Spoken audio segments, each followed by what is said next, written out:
If you're still here, you already know. Comment ready, not for me, for yourself. You need to understand this first, otherwise nothing else will make sense. The silence was not a mistake. It was not God losing interest. It was not heaven changing its mind. It was not punishment, neglect, or you being overlooked. The silence was engineered, not against you, but for you. Most people are never taught how to interpret silence. They are taught to interpret noise, results, progress, and validation. So when nothing moves, when nothing confirms, when prayers echo back unanswered, the mind reaches for the most familiar explanation. I must have done something wrong. If this were real, it wouldn't feel like this. If I were truly chosen, my life wouldn't look so delayed. That conclusion feels logical, but it is wrong. Because assignments that rearrange lives cannot be handed to nervous systems that have not been reinforced yet. Reinforcement does not happen in applause. It happens in compression. Silence is not emptiness. Silence is pressure without release. And pressure, when applied correctly, does not destroy. It strengthens. What you call delay was containment. What you call isolation was insulation. What you call being forgotten was being kept. Kept from exposure. Kept from premature access. Kept from damage you could not yet see. Some callings are not dangerous because they are difficult. They are dangerous because they are powerful. Power given too early fractures identity. Authority accessed too soon collapses integrity. Visibility before grounding creates distortion. So the silence came first, not as absence, but as architecture. You were taught that silence means something is wrong. If God is silent, you must be out of alignment. You must have missed your window. You must have misunderstood the calling. So you search harder, you pray louder, you look for confirmation, and when it doesn't come, the silence mutates. It becomes self-doubt, then shame, then exhaustion. Eventually the question shifts. Not when will this happen, but was any of this real? This is where many people abandon the assignment without ever consciously deciding to. They don't stop believing. They don't reject God. They simply lower their expectations until their life fits what they can explain. They call it humility. It is actually retreat. But you didn't fully retreat. Something in you refused to let the knowing die. Even when you tried to want less, even when you tried to blend back in, even when you told yourself to be realistic, the pull didn't stop. It went quiet. And that quiet was misinterpreted as failure. Here is what you were never told. Chosen timelines are not linear. They compress, they stall, they stretch, and then they accelerate. What looks like being behind is often being held. Held at a precise point so that when movement begins, it happens all at once. Pressure builds before release. Always. If the silence were punishment, it would weaken you, but it didn't. It sharpened your discernment. It stripped illusions. It removed dependencies. It forced clarity. That wasn't decay. That was refinement. Delay is not absence. It is compression. There is a phase almost every chosen person goes through that no one prepares them for. The hidden phase. The phase where nothing looks impressive, anointed, or successful. From the outside, it looks like stagnation. From the inside, it feels like pressure without explanation. This is where most people assume they missed their moment. But hidden phases are not accidental. Nothing that carries power is exposed before it is stabilized. Seeds do not break the surface before they break open underground. Stars do not ignite before they collapse inward. Muscle does not grow without microscopic tearing first. Everything that holds force is formed in obscurity, and so were you. You were hidden not because you were weak, but because you were volatile. Unrefined potential is dangerous, not to others, but to you. If what was meant for you had arrived before your identity was anchored, you would have built your worth around it. If visibility had come before clarity, you would have confused attention with purpose. If authority had been given before grounding, you would have collapsed under the weight of it. So the silence came first, not to delay you forever, but to stabilize you. There is a moment in prolonged silence where something subtle happens. At first, the silence feels external, like the world isn't responding. Over time, it turns inward. It stops sounding like absence and starts sounding like self-doubt. Not loud doubt, but quiet doubt. The kind that whispers, maybe I misunderstood, maybe this was never meant for me. This is not rebellion, it is erosion. It happens in the gap between what you sense and what can be confirmed. Silence without confirmation forces a choice. Either you abandon the knowing, or you learn how to carry it responsibly. And carrying it responsibly means learning how to stand without external reinforcement. That skill cannot be taught. It can only be forged. If you're still here, you already know. Comment ready. Not for me, for yourself. There is a specific kind of suffering that doesn't come from pain itself, but from confusion about the pain. It's the suffering of not knowing whether what you're experiencing is real, valid, or imagined. This is where spiritual gaslighting begins. Spiritual gaslighting happens when you receive something real internally. A knowing, a pull, a clarity, a signal. But nothing in your external world confirms it. No doors open, no voices agree, no evidence appears. So slowly, subtly, you begin to doubt your own perception. Not loudly, not dramatically, but quietly, internally. You tell yourself you're probably reading too much into things. You tell yourself you're being dramatic. You tell yourself you should calm down, be practical, be normal. And the most dangerous thought slips in without announcing itself. Maybe I'm not chosen at all. Maybe I just want to feel special. This is not arrogance. This is survival. The mind is trying to protect you from the pain of holding truth alone. Because knowing something no one else can see is heavy. It isolates you. It puts you in a reality that doesn't match the one everyone else is living in. And humans are wired to seek agreement. So when agreement never comes, the mind turns inward and says, the problem must be me. This is why chosen people question themselves more than anyone else. Not because they are weak, but because they are early. They perceive before things solidify. They sense before things manifest. They recognize patterns before patterns become obvious. And when you live in that gap long enough, the gap starts to feel like insanity.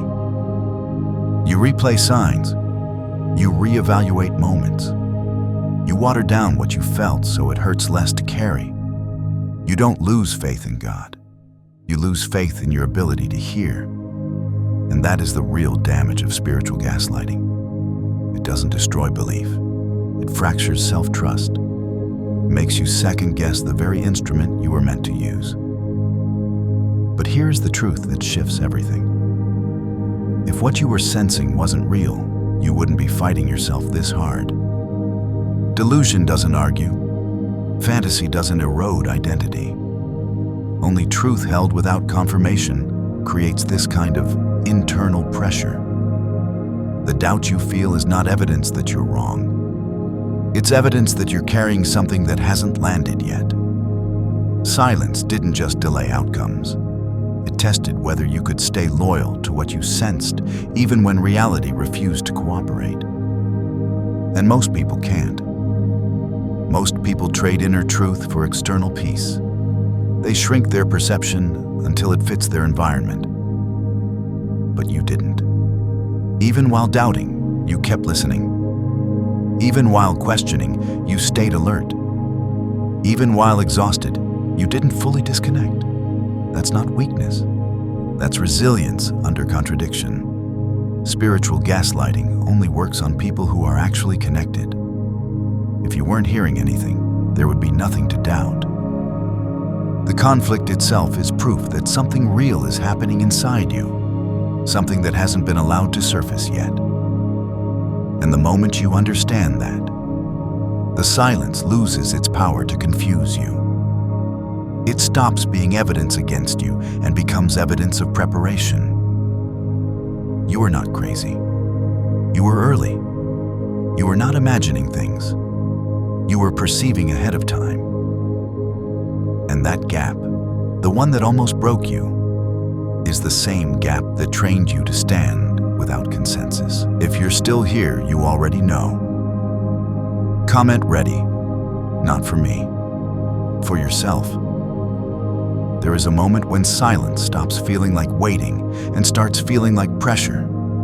And that shift is not random. Pressure is the signal that movement is getting close. Stillness prepares, but pressure positions. This is the phase where your environment tightens, where options feel limited, where doors don't just stay closed, but seem to resist you. And this is where many people misinterpret what's happening. They think pressure means something is wrong, that they're being blocked, that they're being warned to stop. But pressure is not a stop sign. Pressure is alignment forcing clarity. Pressure removes what is optional. It exposes what is essential. When pressure increases, distractions lose their appeal. Relationships that once felt tolerable start to feel unbearable. Paths that were never yours begin to feel suffocating. This is not loss. This is refinement accelerating. Pressure reveals what you're actually attached to and what you're finally ready to release. That's why this phase feels uncomfortable in the body. Your nervous system is being recalibrated to hold more without dissociating, to stay present without collapsing, to move without external permission. Pressure doesn't come to crush you. It comes to organize you. It forces decisions you would have avoided in comfort. It brings your values into conflict with your habits. It asks you to choose alignment over familiarity. And this is where identity begins to shift. Not dramatically, quietly. You stop explaining yourself. You stop asking for approval. You stop negotiating with environments that require you to shrink. The old version of you starts to feel foreign, not because it was wrong, but because it can no longer carry what's coming. This is the stage where movement is seated internally before it ever shows up externally. Nothing may look different yet, but you are no longer the same person waiting. You are someone standing under load without breaking. And that is the threshold. Movement doesn't begin when doors open. Doors open when the internal structure is ready to move through them. Pressure is how that structure is tested. If this pressure feels familiar, if it feels precise rather than chaotic, if it feels like your life is narrowing instead of expanding, that's not failure. That's convergence. Everything unnecessary is being stripped so that when movement begins, it happens in one direction, with force. If you're still here, you already know. Comment ready. Not for me, for yourself. What happens next is subtle, and that's why most people miss it. After pressure comes separation. Not dramatic separation, not public exits or loud goodbyes, but internal separation. You begin to feel out of sync with spaces you once fit into. Conversations feel repetitive. Goals that used to motivate you feel hollow. Even success, when it's not aligned, starts to feel heavy instead of rewarding. This is not dissatisfaction. This is differentiation. Your system is no longer calibrating itself based on comfort or familiarity. It is recalibrating based on truth. And truth is rarely social. Truth does not ask for consensus. It asks for coherence. This is where the loneliness sharpens. Not because people leave, but because you stop pretending you are the same. You realize you can no longer carry certain dynamics without losing energy. You notice that explaining yourself costs more than staying silent. You feel the urge to withdraw, not to disappear, but to stabilize. This is not isolation as punishment. This is isolation as alignment. Every system undergoing reconfiguration temporarily reduces external input so it can reset internally. That is what is happening to you. You are not being cut off. You are being tuned. And tuning requires quiet. This is why your tolerance for noise is gone. This is why you no longer chase stimulation. This is why your body reacts faster than your mind now. Your intuition has become louder than your explanations. And this is where the old coping strategies stop working. Distraction fails. Overthinking exhausts you. Rationalizing drains you. You are being trained to respond instead of react. To listen instead of panic. To wait without numbing yourself. That is not passive. That is disciplined. This is the phase where you stop asking, "What should I do next?" and start asking, "What can I no longer carry?" Because movement does not begin by adding, it begins by releasing. And release is uncomfortable because it removes identities you once relied on. But notice this, even as things fall away, something in you feels clearer, lighter, more direct. You are less scattered, less fragmented, less divided. That is not coincidence. That is coherence returning. When inner coherence stabilizes, external movement becomes inevitable, not rushed, not forced. Inevitable. If you're still here, you already know. Comment ready. Not for me, for yourself. This is the point where spiritual gaslighting reaches its peak. Not because the pressure increases, but because the clarity does. You begin to see the pattern, and once you see it, you cannot unsee it. You notice how every time you get close to alignment, confusion spikes. How every time you settle into certainty, doubt rushes in to destabilize it. This is not coincidence. This is interference. When a system is about to reorganize itself, noise increases to prevent the shift. The confusion you've been fighting is not random. It is reactive. It appears precisely because something inside you is stabilizing. That is why the doubt feels louder now than it did before. Earlier, you were uncertain because you lacked information. Now you are uncertain because the old framework can no longer contain what you know. This is a different kind of disorientation. It is not ignorance. It is transition. Your previous identity is dissolving, but the next one has not fully formed yet. And that in-between space is uncomfortable because it offers no language, no labels, no validation. This is why you feel like you are living in two realities at once. One where everything looks the same, and another where nothing fits anymore. Spiritual gaslighting thrives in this gap because the mind wants resolution, and resolution is not yet available. So it tries to collapse the tension by questioning the signal itself. But notice this. Even as the doubt rises, your responses are changing. You no longer spiral the way you used to. You no longer abandon yourself completely. You pause. You observe. You wait. That is evidence of integration. That is proof that the silence did its job.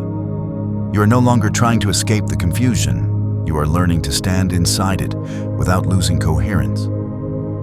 This is the exact threshold where identity solidifies. Not when answers arrive, but when you stop needing them to remain aligned. And once that happens, the gaslighting loses its power. Confusion can only dominate when you believe you need it to resolve before you move. When you realize movement comes from coherence, not certainty, the internal noise begins to fall away. You are not becoming clearer because the world changed. You are becoming clearer because you did. If you're still here, you already know. Comment ready, not for me, for yourself. What follows after coherence is not immediate action, but recognition. This is where the structure begins to reveal itself, not as answers, but as signals you can finally identify without distorting them. Before this point, signs felt overwhelming because you were trying to decode them while your identity was unstable. Now the same signals feel quieter, more precise, less emotional. You are no longer scanning the world for meaning. Meaning starts finding you in specific, almost surgical ways. A phrase lands and stays. A pattern repeats without urgency. A decision clarifies itself without debate. This is not excitement. This is calibration. Spiritual gaslighting loses its grip here because you stop asking, "Is this real?" and start asking, "Is this aligned?" The question changes, and with it, the power dynamic changes. You are no longer defending your perception, you are testing it.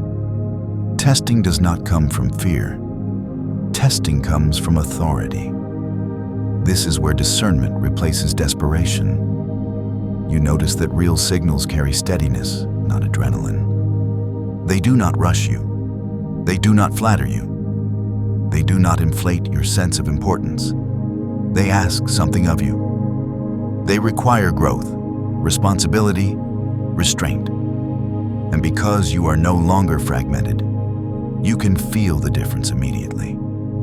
What once felt mystical now feels practical. What once felt confusing now feels directional. This is the transition point where preparation ends and positioning begins. Not movement yet, not visibility yet. Positioning. Your internal posture shifts. You stop reaching outward and start standing inward. You stop chasing confirmation and start allowing alignment to speak for itself. This is where the framework you've been living without words finally becomes usable. Recognition first, validation second, transmission later. Not because someone taught you this sequence, but because your system is now stable enough to follow it without forcing it. And from this point forward, confusion will no longer be your primary signal. Resistance will. Peace will. Requirement will. This is how you know you are exiting the gaslighting phase and entering operational clarity. Not because everything is clear, but because you are. Comment ready if this named something you've been carrying without words. What happens next is not relief, it is responsibility. Because once you stop doubting your perception, you can no longer hide behind confusion. Clarity does not comfort, it confronts. It removes excuses. It exposes misalignment. This is the moment where many people secretly wish they could go back to uncertainty. Because uncertainty at least allowed delay. But you can't go back now.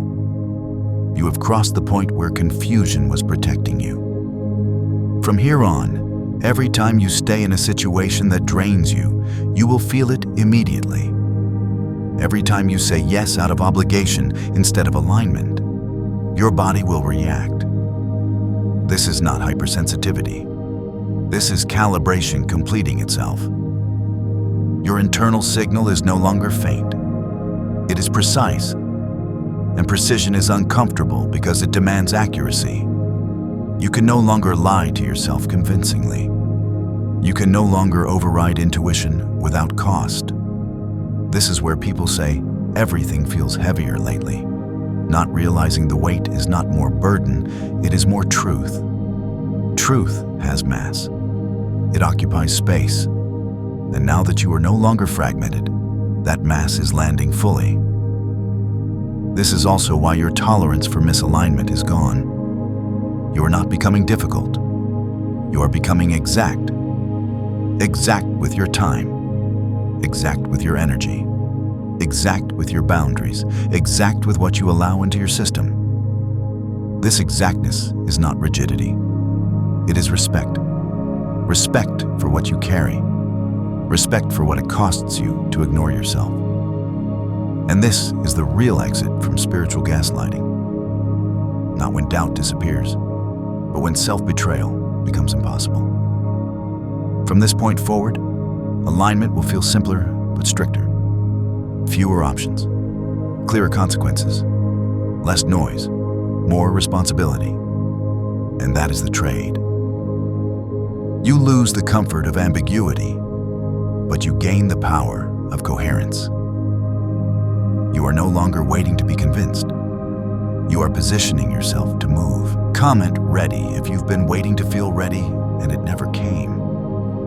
This is where the illusion finally collapses. Ready is not a feeling you arrive at. Ready is a decision you make under incomplete information. The people who wait to feel ready are not cautious. They are conditioned to require certainty before obedience. And certainty was never the requirement. Capacity was. What you've been building through silence, pressure, separation, and calibration was not confidence. It was capacity. Capacity to move without applause. Capacity to hold fear without letting it choose for you. Capacity to act without guarantees. This is why the moment you stop doubting yourself, the demand increases. Not because you're being punished, but because avoidance is no longer believable. You can feel the difference now between hesitation and misalignment. Hesitation has weight, but no direction. Misalignment has resistance. One asks for courage. The other asks for correction. And you can tell which is which without asking anyone.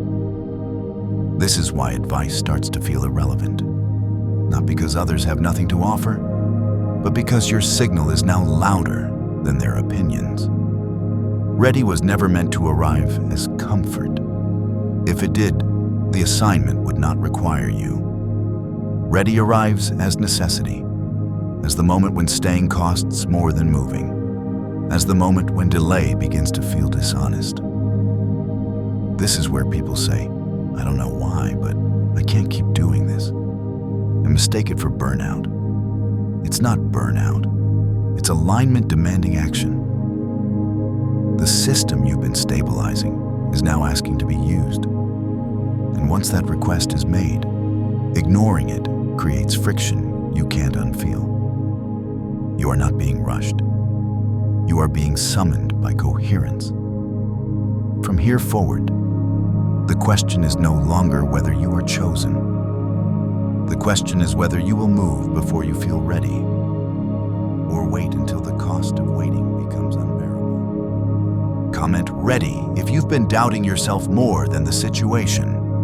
At this stage, the gaslighting no longer comes from outside voices or misunderstood signs.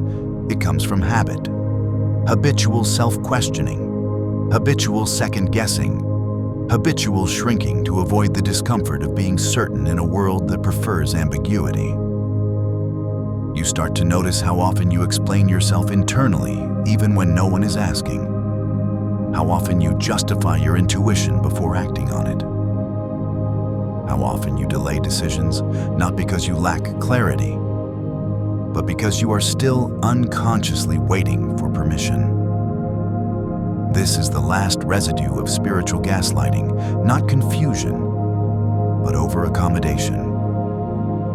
You learn to soften your knowing so it wouldn't threaten others or isolate you further. You learn to translate certainty into politeness. You learn to dilute conviction into flexibility. And while that kept you socially functional, it came at a cost. Every time you adjusted yourself to fit environments that couldn't hold you, you leaked energy. Not dramatically, but consistently. And now your system is no longer willing to pay that price. That is why exhaustion shows up even when you're not doing much. That is why small misalignments feel disproportionately heavy. It's not that life got harder. It's that your tolerance for distortion is gone. This is the moment where the internal contract changes. You stop negotiating with what drains you. You stop entertaining doubt that doesn't come with new information. You stop explaining your perception to yourself as if it's on trial. This is not arrogance. This is integrity consolidating. You are no longer asking, is this real? You are asking, am I honoring what I already know? And that question is irreversible. Once asked, it cannot be unasked. This is why spiritual gaslighting ends quietly, not with a revelation, but with a refusal. A refusal to betray your own signal for the sake of comfort. A refusal to keep living as if clarity requires consensus. A refusal to continue rehearsing uncertainty as a form of safety. And when that refusal locks in, something stabilizes. The internal noise drops, not because answers arrived, but because you stopped fighting yourself. The gap between perception and action closes. Not completely, but enough. Enough to move, enough to choose, enough to stop rehearsing and start positioning. This is the true exit point of Act 2. You are no longer confused about whether you're hearing something real. You are clear that the real question is whether you're willing to live in alignment with it. From here on, the tension will no longer be about belief. It will be about action. And that is a different kind of weight entirely. Stay. Don't skip this part. What happens next only makes sense if you hear it now. Ready was never the requirement, and that is the lie that kept you waiting longer than necessary. You thought readiness would feel like confidence, certainty, or peace. But readiness was always meant to feel like tension that refuses to go away. The people who move are not the ones who feel prepared. They are the ones who feel unable to remain where they are. Ready does not arrive as clarity. It arrives as pressure that makes delay dishonest. This is why you waited and never felt ready. Because readiness is not an emotion you reach. It is a threshold you cross. And thresholds do not announce themselves gently. They confront you. They remove excuses. They make staying more uncomfortable than moving. This is the moment you are in now. The reason everything feels tight is not because something is wrong, but because something is no longer optional. Your system is no longer asking for reassurance. It is demanding alignment. You can feel it in the way procrastination no longer soothes you. You can feel it in the way distraction no longer works. You can feel it in the way your body reacts when you consider going back to what you already outgrew. This is not anxiety. This is integrity calling for action. Ready was never meant to protect you from fear.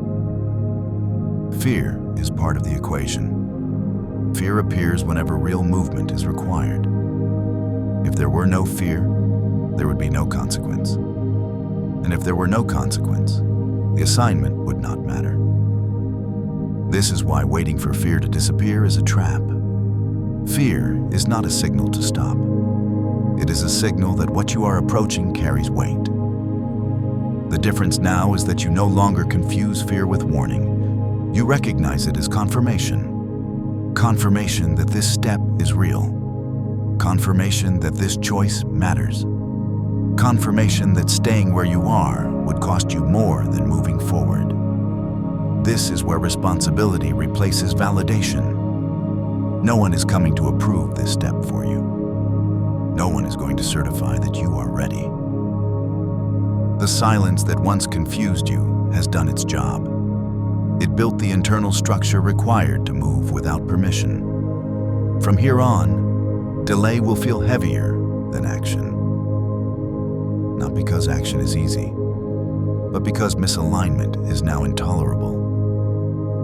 You are no longer deciding whether you were chosen. That question has expired. You are deciding whether you will obey before you feel ready, or wait until the cost of waiting becomes unbearable. This is the line. This is the shift. This is where preparation ends and execution begins.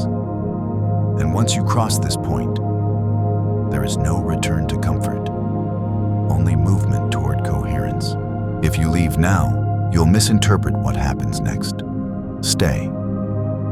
What you are stepping into is not just movement, it is resistance. And resistance follows alignment as reliably as gravity follows mass. You didn't feel this before because you weren't yet a factor. Now you are. The moment execution begins, opposition organizes. Not dramatically, not theatrically, but strategically. This is the war you didn't know you were in, because it doesn't announce itself as war. It disguises itself as distraction, urgency, opportunity, fatigue, confusion, and familiarity. The first form you encounter is displacement, a sudden urge to leave, to quit, to move cities, to change directions impulsively, to escape a place or situation that is actually holding the next step. The urgency feels spiritual, but it carries no peace. It says, move now or miss everything. That voice is not guidance. It is interference. The counter is simple and precise. Do not move for 72 hours. True direction remains after time. False urgency evaporates. The second form is identity scramble. Thoughts arrive out of sequence, questioning what you already settled. You wake up doubting your calling, minimizing your capacity, rewriting your story as coincidence. This is not humility. It is signal jamming. The counter is naming. Say your name internally. State your assignment as you understand it. Identity stabilizes when it is declared, not debated. The third form is substitution. A good opportunity appears, reasonable, respectable, comfortable, and just misaligned enough to slow you down. It offers relief, not fulfillment. It asks you to delay what you know you're meant to do in exchange for short-term stability. The counter is testing. Ask whether this accelerates your assignment or replaces it. If it replaces it, decline without explanation. The fourth form is manufactured crisis. Something urgent erupts, demanding all your attention. Financial pressure, relational drama, sudden problems that feel catastrophic but are not essential. The goal is diversion. The counter is triage. Ask whether this is urgent or important. Handle what is important. Let the urgent resolve itself when possible. The fifth form is betrayal echo. Someone close repeats a pattern that mirrors a past wound, triggering an old reaction. The situation is new, but the feeling is identical. The goal is regression. The counter is pattern interruption. Respond differently than you did before. Break the loop and the echo collapses.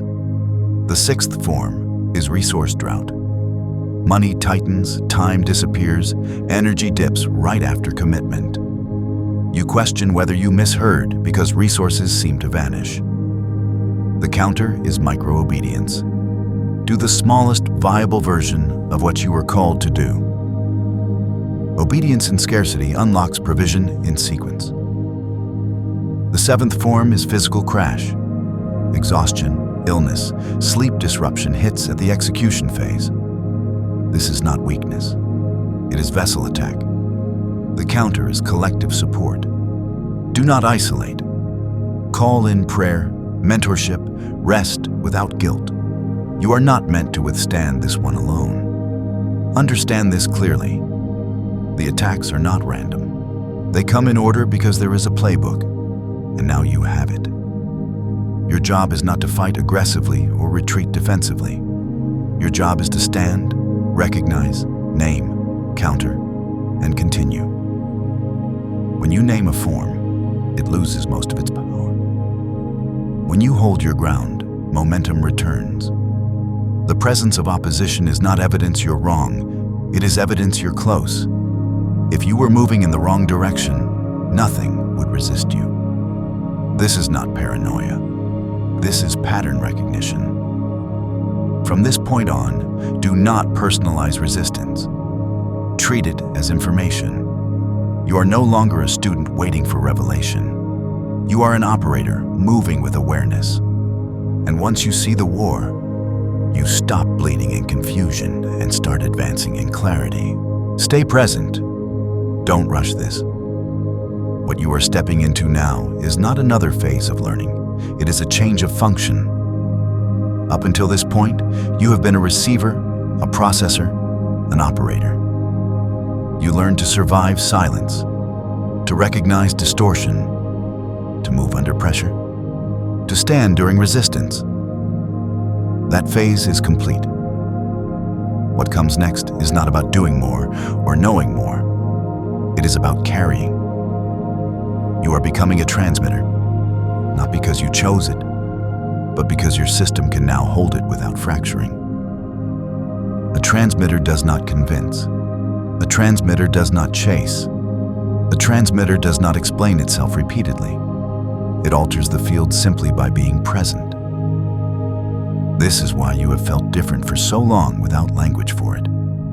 You were not meant to blend in. You were meant to shift environments subtly, quietly, without announcement. This is also why you do not need a platform to be effective.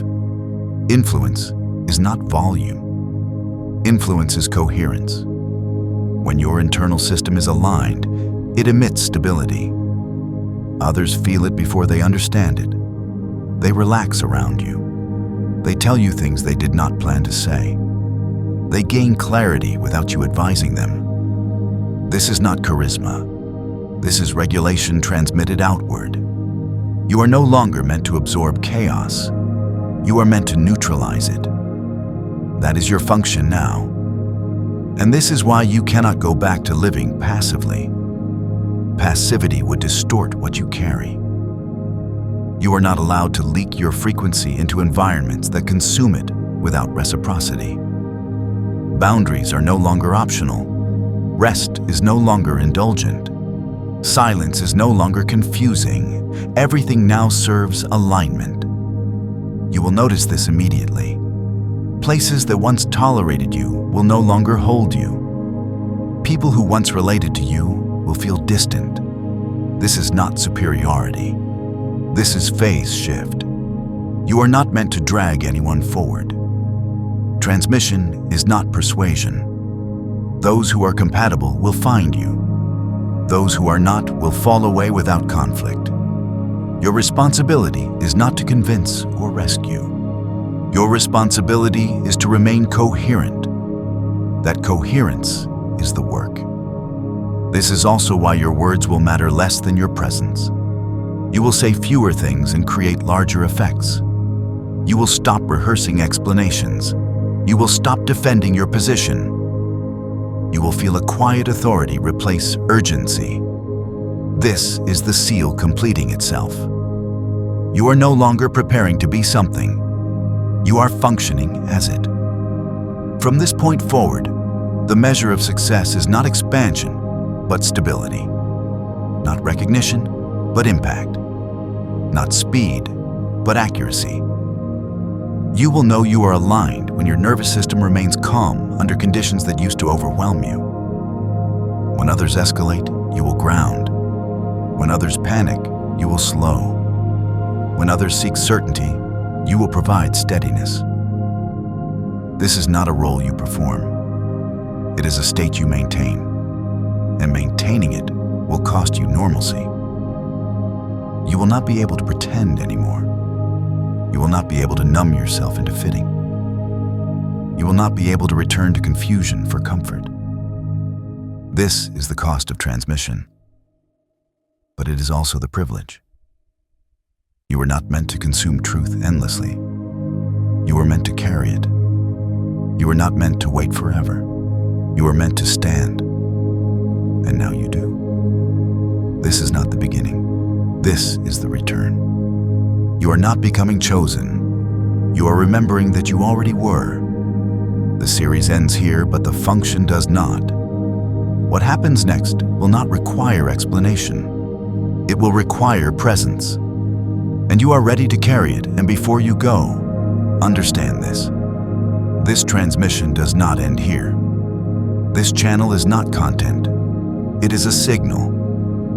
Every message released here is timed, not random. If this series resonated, it's because you are aligned with what's coming next. So if you're meant to stay connected to these transmissions, subscribe now. Not out of habit, not for notifications, but because alignment requires consistency. Like this video, if your spirit recognized itself somewhere in these words, because engagement anchors intention. And if you're one of the ones carrying this frequency, comment, ready to mark your position. Not for the algorithm, not for me, for yourself. This channel is for the chosen ones who are no longer waiting, no longer doubting, no longer asleep. Stay connected. More transmissions are coming.